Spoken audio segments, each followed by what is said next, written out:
Question number 12। दो समांतर श्रेणियों का सार्वांतर समान है यदि इनके 100वें पदों का अंतर 100 है तो इनके 1000वें पदों का अंतर क्या होगा, यह हमें मालूम करना है। तो इन्होंने जो सार्वांतर समान है, इसका मतलब जैसा कि हम जानते हैं सार्वांतर को स्मॉल डी से चिन्हित करते हैं, तो स्मॉल डी समान है। सॉल्यूशन करते हैं इसका।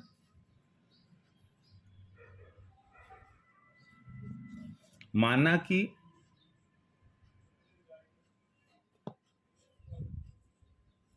कि प्रथम समांतर श्रेणी का प्रथम पद स्मॉल ए तथा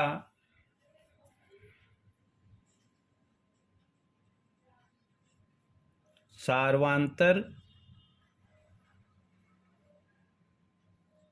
स्मॉल डी है तथा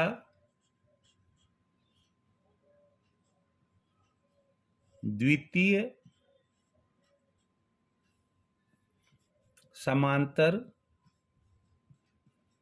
श्रेणी का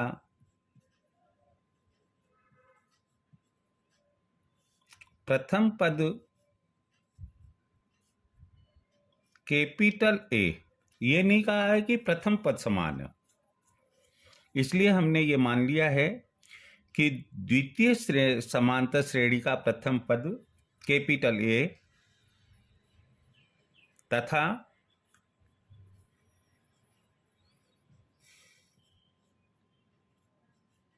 सार्वांतर स्मॉल डी है। ये स्मॉल डी इसलिए लिया कि स्मॉल डी और स्मॉल डी कौन कौन से, एक तो ये और एक ये, दोनों इक्वल है।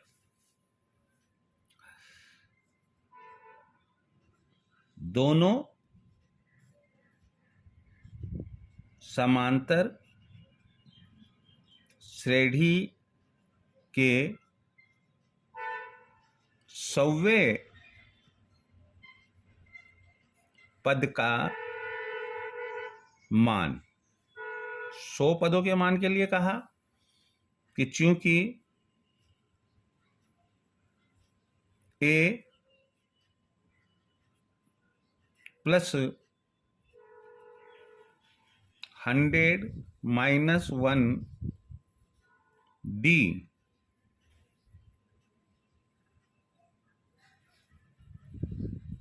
ये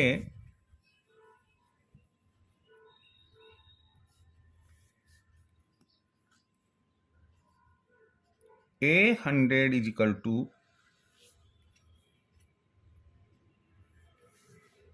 प्रथम समांतर श्रेणी और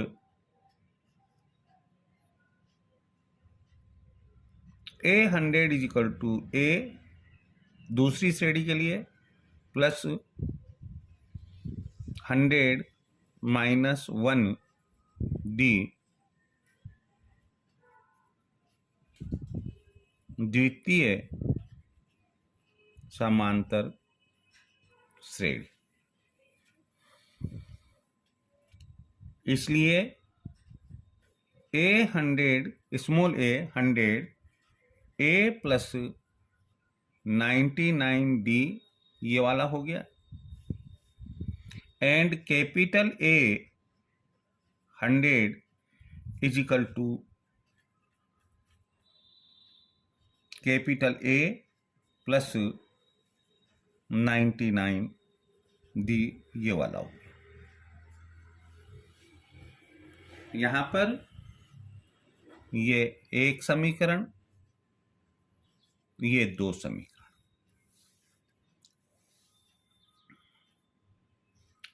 प्रश्नानुसार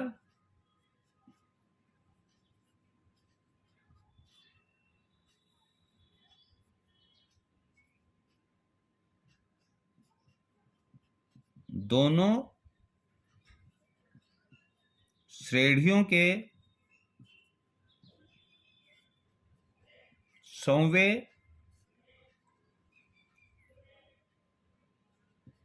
पदों का अंतर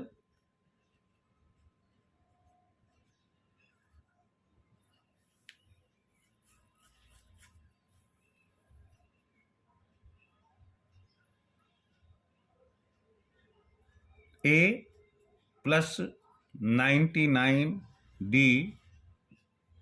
minus capital A plus 99D is equal to 100 और A plus 99D minus capital A minus minus plus minus 99D is equal to 100। तो माइनस प्लस कट गया, इसलिए small a minus capital A is equal to 100। यह समीकरण number 3 हो। अब ये कह रहा है कि इनके 1000वें पदों का अंतर क्या होगा। दोनों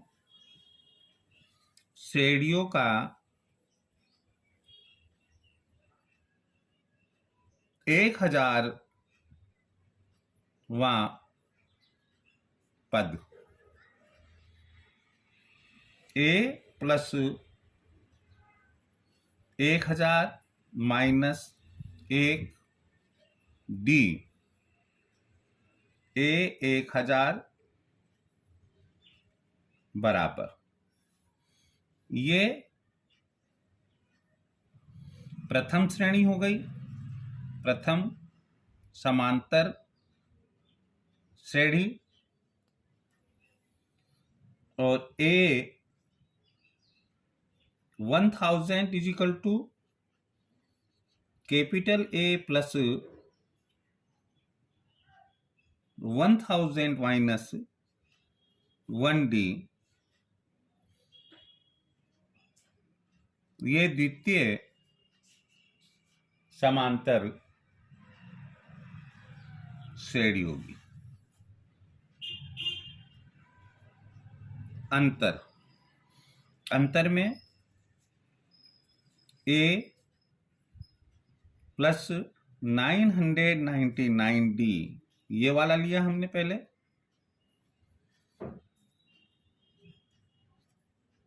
माइनस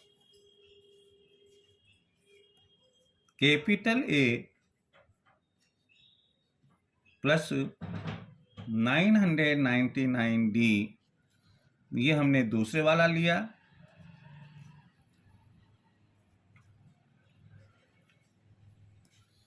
इज इक्वल टू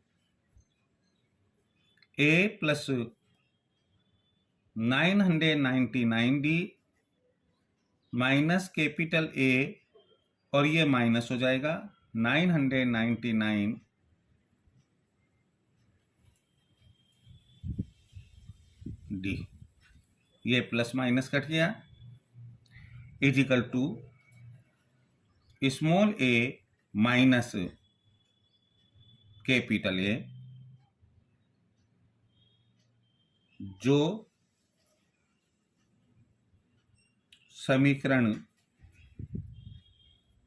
3 के अनुसार A माइनस कैपिटल A बराबर ये वाला।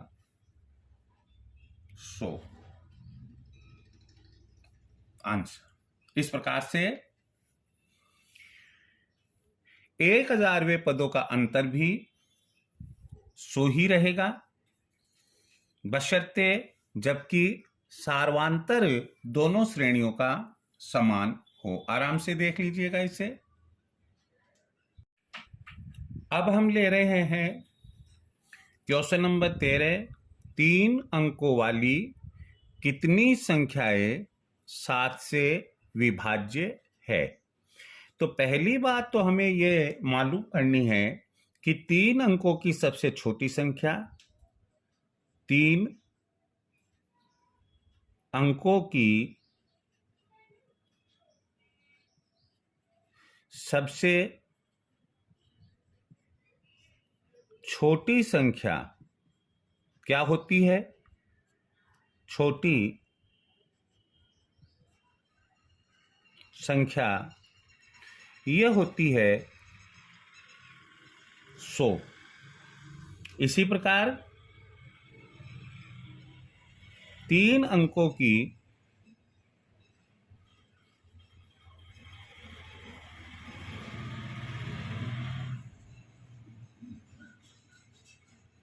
सबसे बड़ी संख्या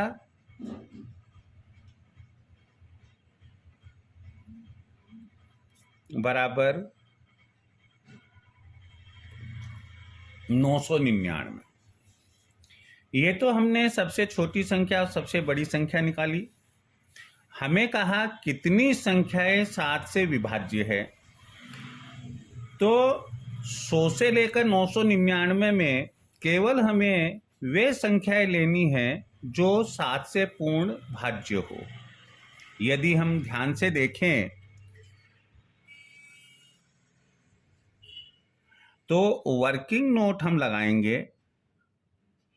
क्या लगाएंगे? कि सबसे जो छोटी संख्या 7 से भाज्य हो, सबसे छोटी 3 अंकों की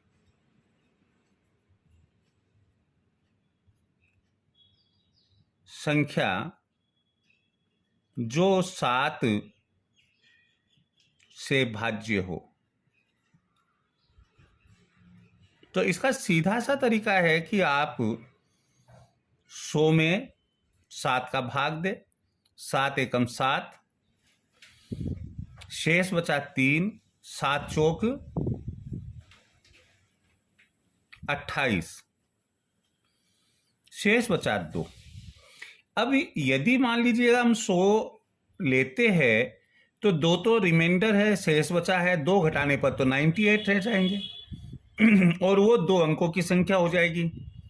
परंतु इसमें यदि हम 5 और जोड़ देते हैं तो ये हमारा 7 बन जाएगा और 7 का 7 में भाग चला जाएगा और यहाँ 14 के जगह है ये 15 हो जाएंगे। और 5 जोड़ने पर 100 प्लस 5 बराबर 105 बनेगा।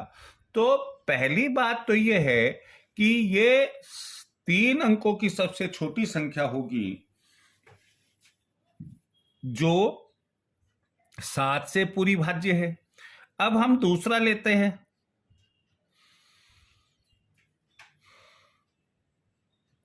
3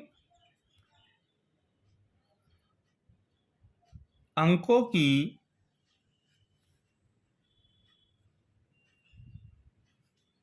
सबसे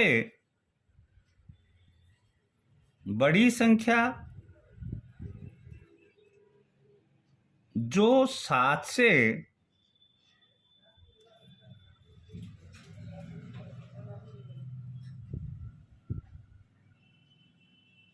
पूर्ण भाज्य हो।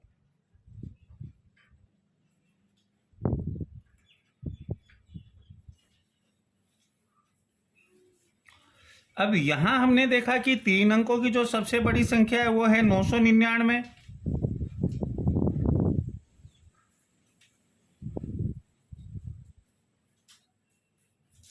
और ये 7 से पूर्ण भाज्य हो तो 7 का भाग देकर देखते हैं अपन। तो 7 एकम 7, शेष बचा 2, 9, 7 चौक 28,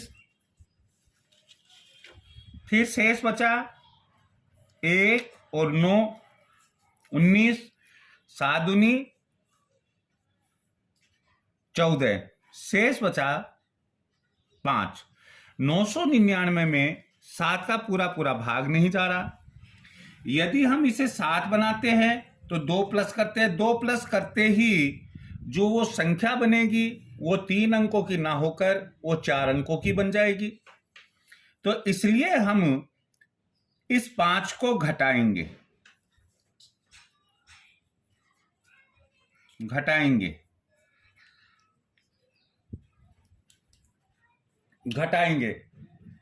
कहां से घटाएंगे?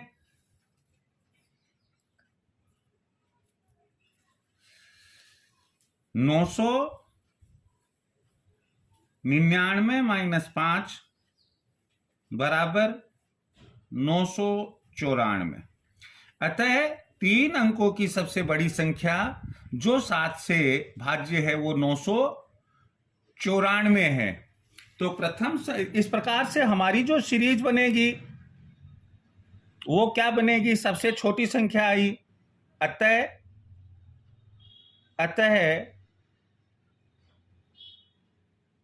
3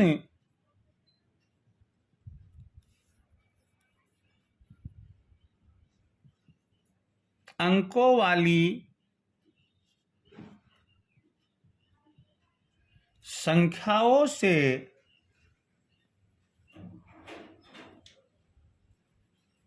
बनने वाली समांतर श्रेणी जो 7 से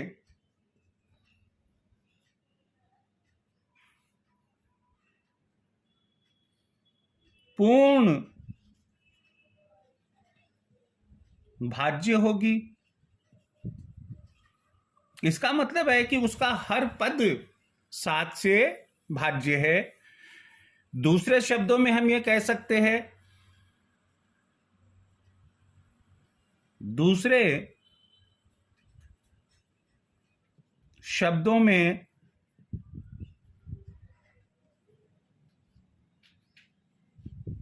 सार्वांतर अर्थात d बराबर 7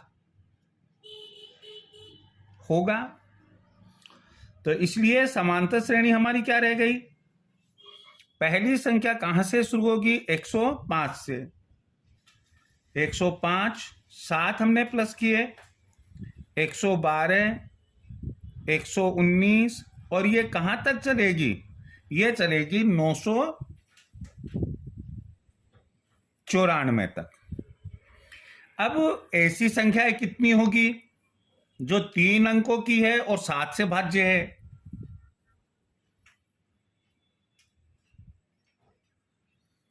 ऐसी संख्याएं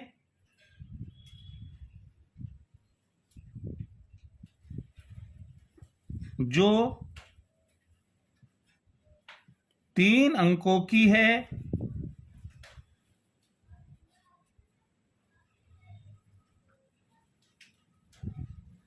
और 7 से भाज्य भी है।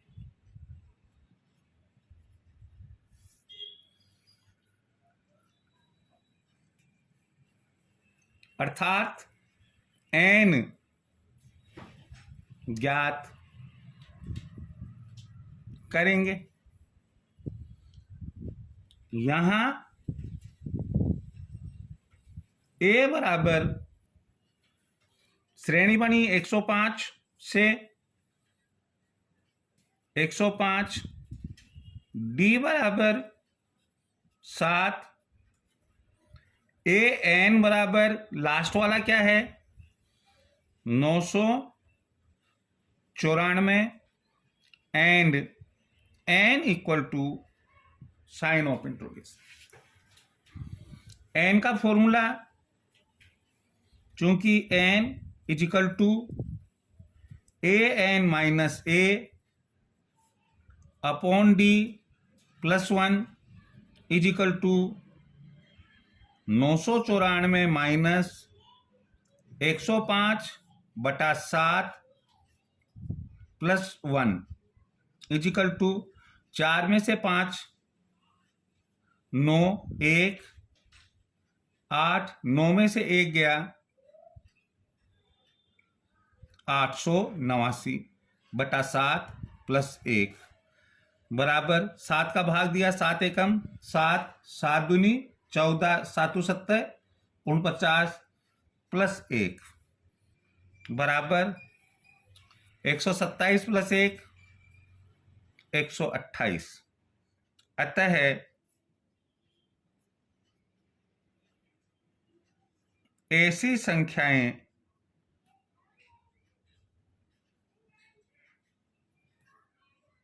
एक 128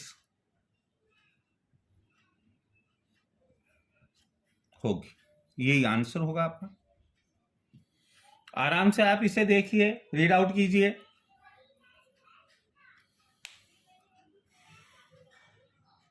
क्वेश्चन नंबर 14, 10 और 250 के बीच में 4 के कितने गुणज है। यहाँ पहली बात यह है, गुणज का मतलब क्या होता है।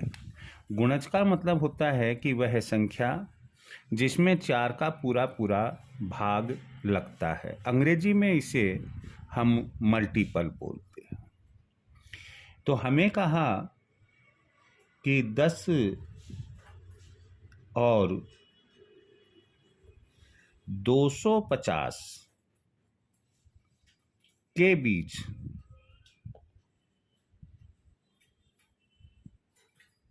के बीच 4 के गुणज, यह हमें मालूम करना है। तो यदि हम 4 का पहाड़ा बोले, 4 की टेबिल बोले, तो हम पाएंगे कि पहली संख्या 4 3 जा 12, 4 3 12, यानी कि 4 का प्रथम गुणज 12। अब रहा सवाल कि भाई 250, तो यहां पर इधर साइड में हमने 250 को डिवाइड किया, भाग दिया 250 में। कितने का भाग दिया? 4 का। 4 छके 24। फिर ये कितना बचा? 1 और ये 0। 4 दूनी 8, तो बैलेंस कितना बचा? 2। तो ये बैलेंस रिमाइंडर नहीं बचना चाहिए। तो इसका मतलब ये हुआ कि 250 माइनस 2 बराबर 248। ये लास्ट गुणज होगा। तो 4 का अंतिम गुणज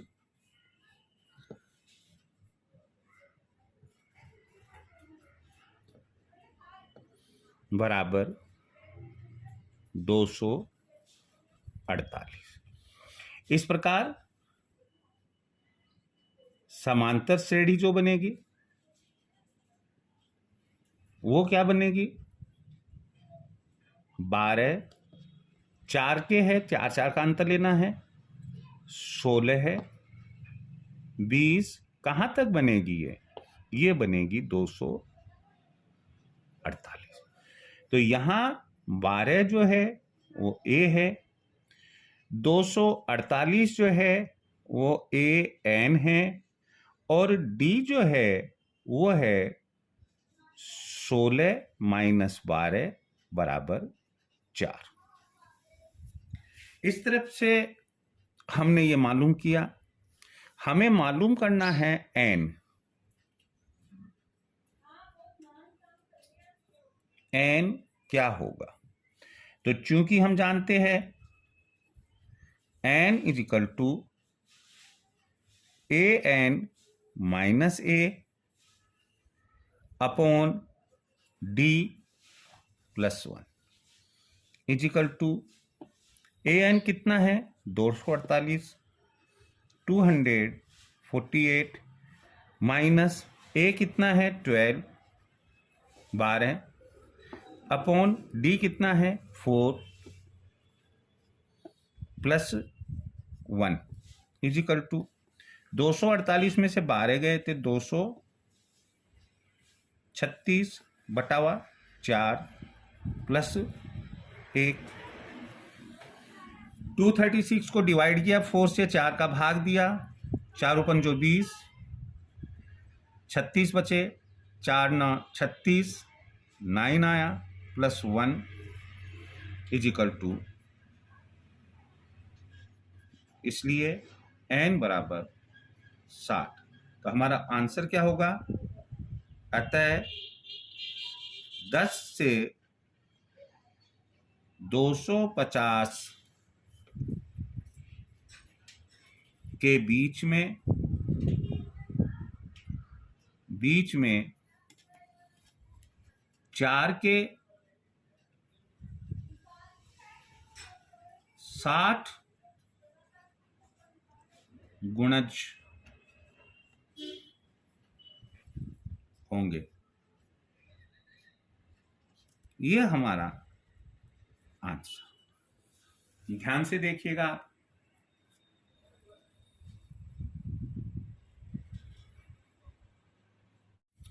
क्वेश्चन नंबर 15 है, n के किस मान के लिए दोनों समांतर श्रेणी 63, 65, 67 और 3, 10, 17 के nवें पद बराबर होंगे।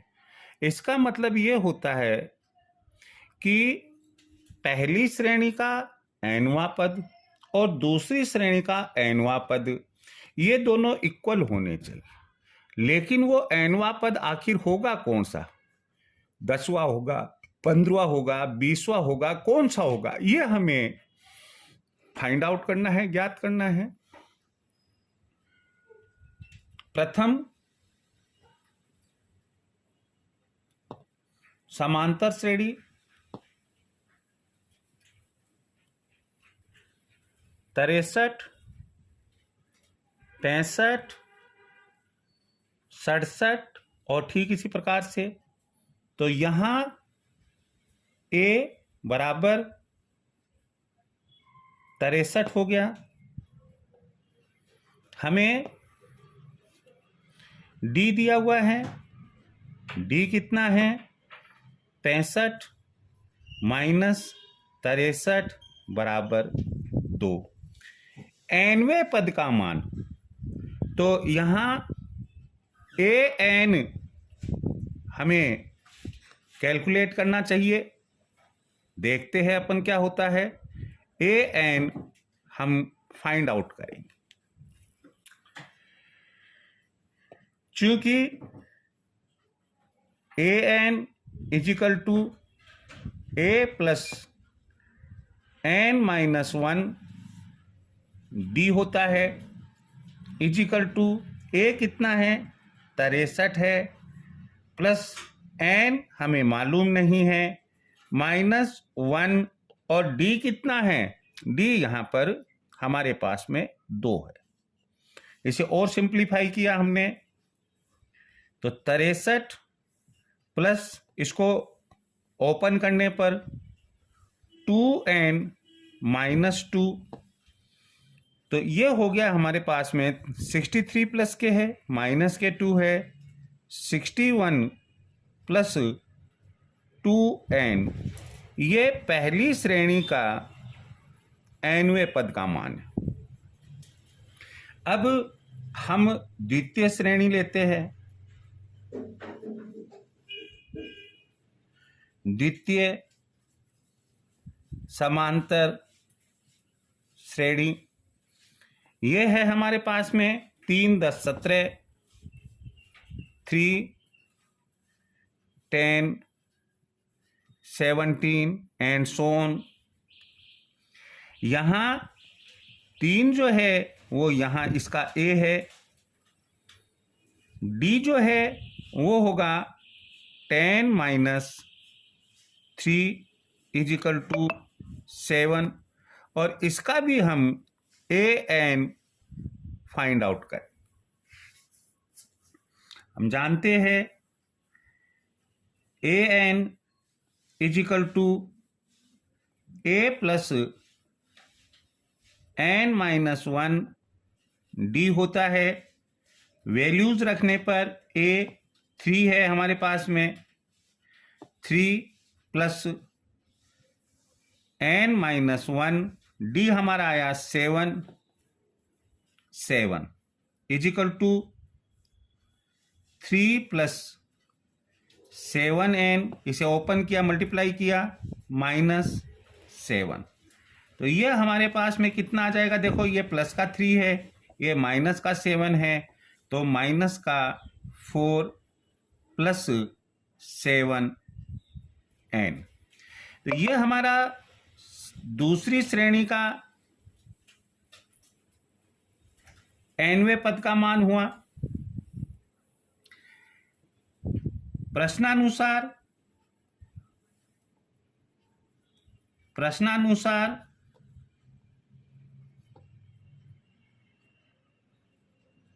दोनों श्रेणियों के nवें पद का मान बराबर है।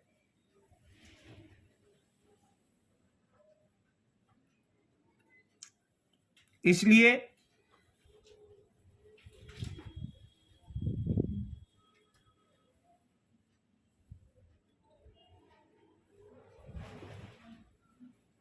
प्रथम श्रेणी का nवां पद बराबर द्वितीय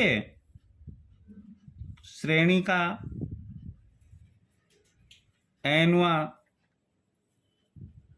पद। प्रथम श्रेणी का ये लिया हमने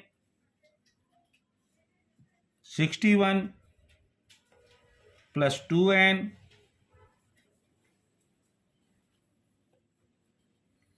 इज इक्वल टू, दूसरी श्रेणी का हमने लिया -4 प्लस 7n। ये प्लस 7n को लेफ्ट हैंड साइड में ले आएंगे और 61 को राइट हैंड साइड में ले जाएंगे हम, और 2n minus 7n is equal to -4। ये 61 राइट हैंड साइड में गए तो माइनस के 61, और -5n इज इक्वल टू -65, और n is equal to -65 upon -5, cut गया, ये 1 और ये 13 इज इक्वल टू 13।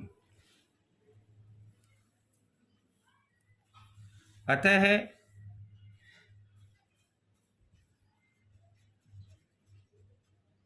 दोनों श्रेणियों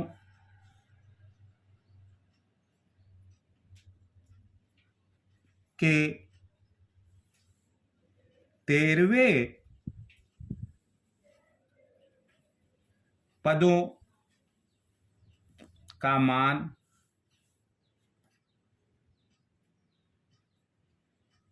बराबर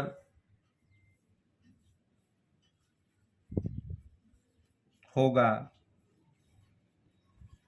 अंश। इत्मीनान से देख लीजिएगा। कोई क्वेरी हो आप निश्चित रूप से आप कमेंट बॉक्स में लिखिएगा। कल भी मैंने अपना मोबाइल नंबर बताया था, मैं फिर आपको बता ही देता हूं, 9461834722। अपनी कोई क्वेरी हो तो आप इस फोन पर भी पूछ सकते हैं। प्रश्न संख्या 16 अपना है, वह एपी ज्ञात कीजिए जिसका तीसरा पद 16 है और सातवां पद पांचवें पद से 12 अधिक है। ध्यान से पढ़िएगा। इस प्रकार के प्रश्न थोड़े टेक्निकल होते हैं और हमें थोड़ा अपना ब्रेन भी खर्च करना होता है। तो यहां हमने सॉल्यूशन 16 लिखा। हमें दिया गया है कि तीसरा पद प्रश्नानुसार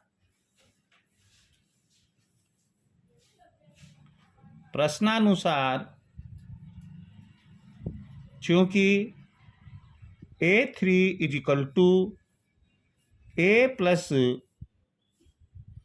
3 minus 1 D is equal to 16 दिया गया है और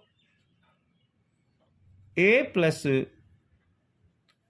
2D इज इक्वल टू 16। यह हमारा इक्वेशन 1 समीकरण नंबर 1। दूसरी बात कही गई है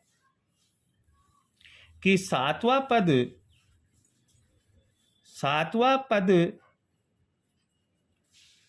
पांचवें पद से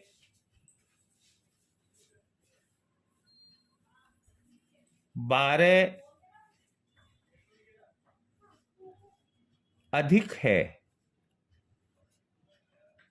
अर्थात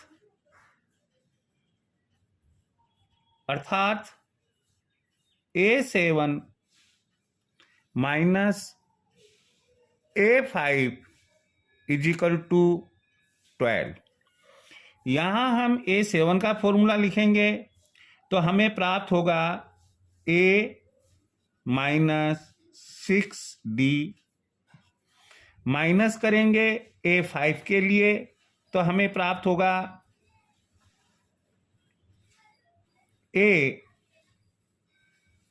यहां माइनस नहीं ये प्लस होगा, A प्लस 6D, फिर माइनस ये लेंगे A5 तो A प्लस 4D मिलेगा हमें इज इक्वल टू 12 और A plus 6D minus A minus plus minus 4D is equal to 12।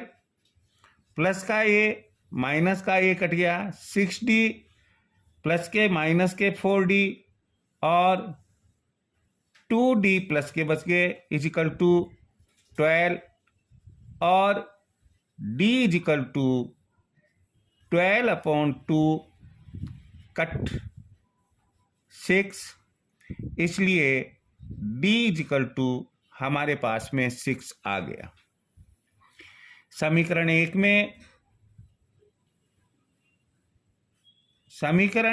में D का मान रखने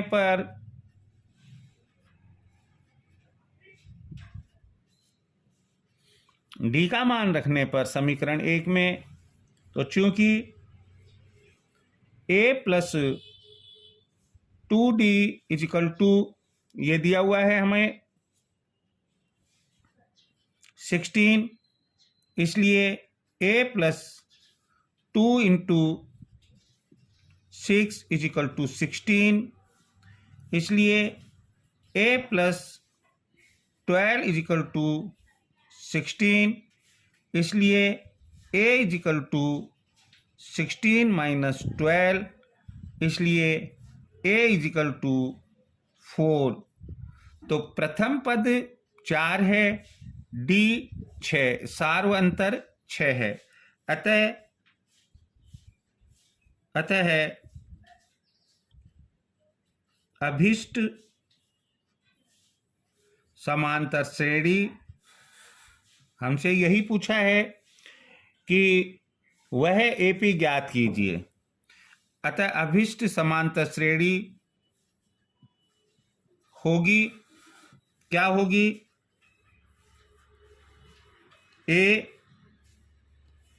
A की जगह हमने लिखा 4D, इसमें प्लस किया तो 4 प्लस 6 इज इक्वल टू 10, 10 में 6 प्लस किया, 10 प्लस 6 इज इक्वल टू 16, और इसी प्रकार से, अर्थात 4, 10, 16, 22 और इसी प्रकार यह श्रेणी हमें प्राप्त होगी और यही इसका आंसर होगा।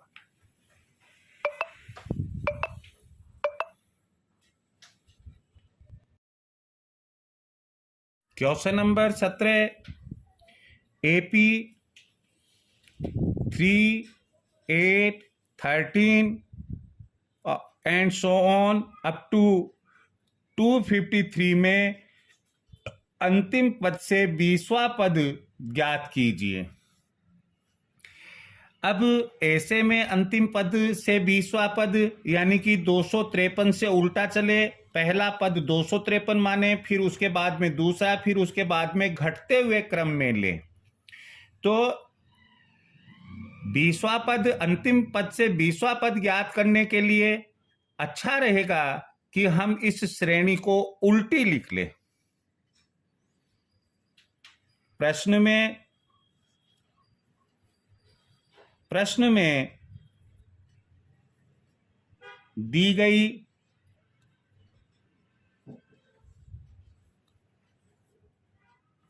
समांतर श्रेणी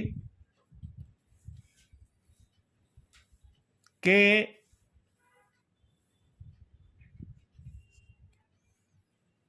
अंतिम पद से 20वां पद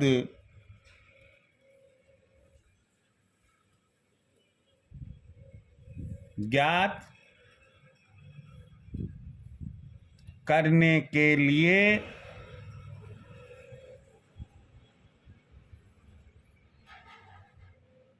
कहा है।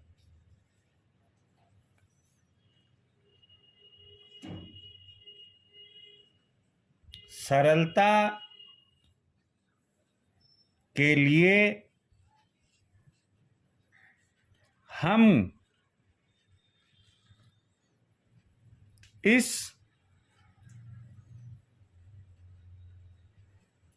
श्रेणी को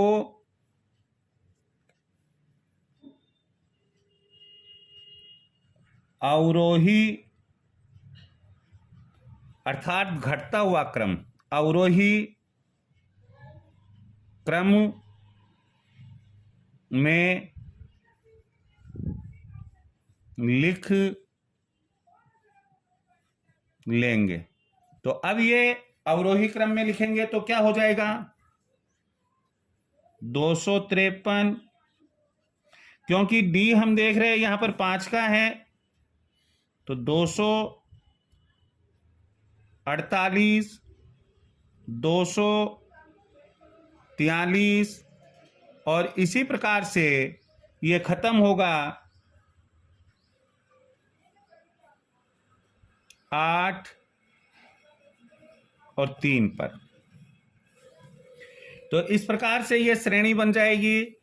जब हम इसे अवरोही क्रम में लिखेंगे तो ऐसी स्थिति में अब हमारे पास में जो ए हो जाएगा वो हो जाएगा 253 और डी हो जाएगा यहां पर डी इजिकल टू 248 माइनस 253 इजिकल टू -5। हमें A20 मालूम करना है, A20 मालूम करना है, क्योंकि हम जानते हैं AN is equal to A plus N-1 D होता है। वैल्यूज रखने पर A20 इजिकल टू ए हमने लिया 253 ये वाला प्लस n है ये यहां से लिया 20 माइनस 1, d हमारा यहां से लेंगे हम ये वाला ब्रैकेट में लिख देंगे -5 वैल्यूज अब सिंपल करने पर हो जाएगी 253 प्लस 19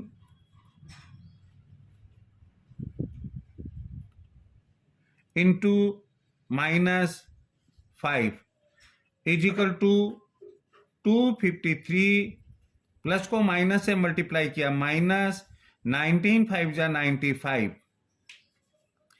95 को इसमें से माइनस किया 3 में से 5 गया 8 9 1 10 और 5 15 और 2 में से 1 गया तो 1 158 इसलिए A20 इज इक्वल टू 158 अतः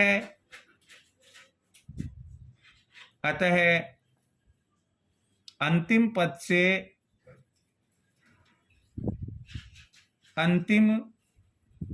से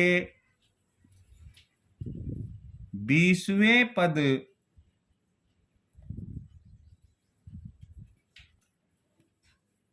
का मान 158